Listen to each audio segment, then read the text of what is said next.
E com a falta de garantia bancária do River Plate, negócio com o Thiago Almada esfria para o time argentino e aproxima esse grande jogador do time do Flamengo. Já já eu dou mais detalhes para vocês, né? O Globo Esporte trouxe essa matéria que mostra um avanço nas negociações com o time da Gávea. Em relação ao nosso Sub-17, temos um clássico importantíssimo contra o Palmeiras fora de casa. E infelizmente nossas meninas perderam a final na data de ontem. Essas e outras vocês encontram agora na sua Flageral TV, mas antes disso, se vocês puderem, deixe seu like e se inscrevam na Flageral, que tem tudo da base ao profissional. Isso aqui é Flamengo! E rapaziada, falando sobre o Almada, que é um jogador que cairia com uma luva nesse time do Flamengo, as notícias são muito boas, vindas aí do Globo Esporte, junto com a coluna do Fla. Eles dizem que o Flamengo, que tinha a concorrência do River Plate, hoje em dia essa concorrência ela não incomoda a diretoria do Flamengo, porque o River Plate não conseguiu as garantias bancárias e um banco americano que tinha financiado a chegada do jogador para o Atlético de Madrid na época, né? E o Atlético de Madrid gastou mais ou menos 30 milhões de euros. Esse banco não está aceitando as garantias do River Plate, que quer fazer um parcelamento, pique Casas Bahia, né? A perder de vista com uma parcela pequenininha.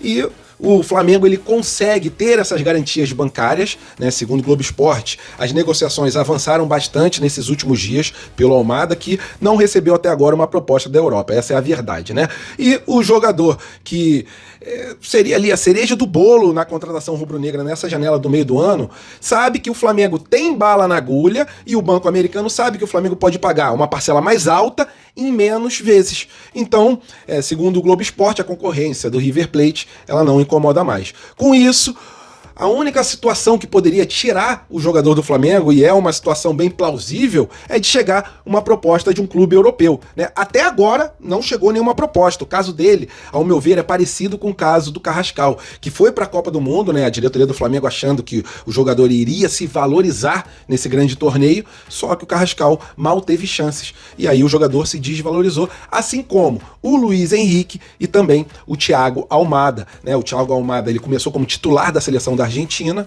mas na partida contra o Egito ele nem entrou em campo e no último jogo ele entrou durante o segundo tempo. Então o Flamengo cada vez mais avança por esse jogador, né? A proposta do River Plate tinha sido de 20 milhões de euros por 50% do passe do atleta. O Flamengo pode pagar até mais do que isso. Então é um jogador que, conforme vocês estão vendo aí, se encaixaria muito bem nesse esquema do Flamengo, né? A gente vislumbrando assim um Almada no time rubro-negro seria com o Rossi no gol, lateral direito Varela, o esquerdo Alexandro. Na parte da zaga, os dois Léos, né? Léo Pereira e Léo Ortiz. Na parte de volante, Paquetá junto com o Jorginho. Aí viria o Almada, o Arrascaeta e no comando do ataque Samuel Lino e Pedro, né? Um Flamengo cada vez mais forte. Até porque, se for para contratar por contratar, que a gente pegue jogadores da base, conforme eu já falo há muito tempo, e a gente pôde ver, de fato, nessa intertemporada lá em Portugal. Então, a situação em relação ao Almada é essa, né? Caso venha realmente uma proposta da Europa boa, aí deixaria o atleta mais distante do Flamengo, mas nesse atual momento, o Flamengo é o que se aproxima mais, sabendo dessa situação do River Plate e a Copa do Mundo chegando na sua reta final. Será que realmente virá uma proposta da Europa? Queria muito saber a sua opinião, se vocês gostariam de ver esse bom jogador no time do Flamengo, e tomara que tudo dê certo e ele consiga parar aqui no rubro-negro, porque para chegar um jogador tem que ser desse nível, né? Para elevar a qualidade do elenco inteiro rubro-negro, pelo menos na minha opinião. Não se esqueça de deixar a sua aqui embaixo do vídeo. E rapaziada, agora apenas uma curtinha pra gente falar sobre arbitragem. O Campeonato Brasileiro tá voltando e adivinhem quem a dona CBF, né, que tem um presidente que pega carona no avião da Leila Pereira, maior concorrente do Flamengo em relação ao Campeonato Brasileiro. Adivinhem quem a CBF colocou para apitar o jogo do Flamengo. Rafael Klein, o mesmo árbitro que na partida contra o Atlético Paranaense não deu cartão vermelho para o jogador, que quase quebrou a perna do Paquetá. O jogador chegou solando com a sola na canela do Paquetá e o árbitro, ó, não tô vendo nada, não enxergo nada. Flamengo empatou aquele jogo em 1-1 e a gente vê rodada após rodada, às vezes não é em sequência, mas volta e meia tem um erro de arbitragem contra o Flamengo e contra outros clubes também, e geralmente a gente não vê esse mesmo tipo de erro acontecendo com a equipe do Palmeiras, né? Que antes de paralisar o Brasileirão, o juiz deu o gol, confirmou o gol, a galera já estava indo embora, o VAR confirmou o gol e ele falou, diante das reclamações do jogador do Palmeiras, ele falou, então eu vou lá ver, e foi lá e anulou o gol. Então é complicada essa situação, vamos ficar de olho na arbitragem, porque se não for a gente defendendo o Flamengo desse lado de cá, a imprensa só quer meter um malho, pelo menos a maioria dos jornalistas.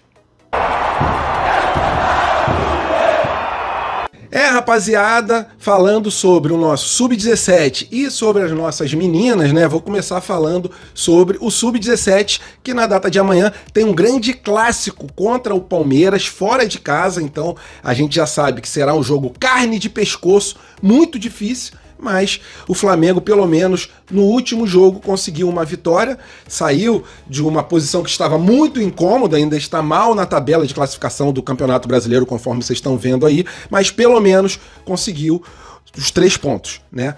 E agora a gente vai tentar contra o Palmeiras, quase um milagre, até porque a gente sabe que a base do Palmeiras se não for a melhor do Brasil, é uma das melhores. E a base do Flamengo, tanto Sub-20 quanto Sub-17, nesse ano de 2026, não vem correspondendo tanto quanto correspondeu nos últimos anos. Então, amanhã, Flamengo versus Palmeiras, no vídeo de amanhã eu dou mais detalhes, até onde assistir esse jogo, que com certeza terá a transmissão, né? Só o que a gente não vê é a transmissão do nosso Sub-20 e Sub-17. Mas os outros times, eles sempre fazem esse trabalho aí para as torcidas, né? Levando os jogos das categorias de base.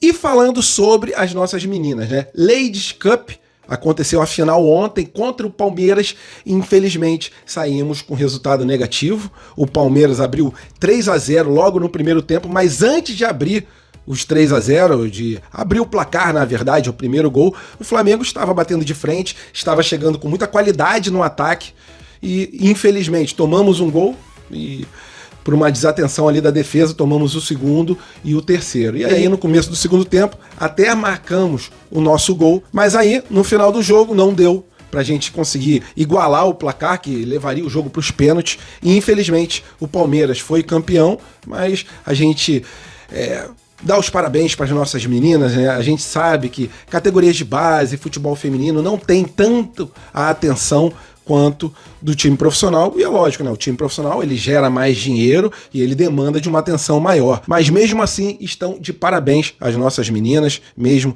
sem conseguir o título, tá? Que ano que vem a gente conquiste esse título que a gente já conquistou no passado e que o Flamengo consiga, né, melhorar também no Sub-17 e Sub-20 masculino, que a nossa nação rubro-negra, ela agradece, porque o Flamengo, ele sempre teve uma história de revelar excelentes jogadores.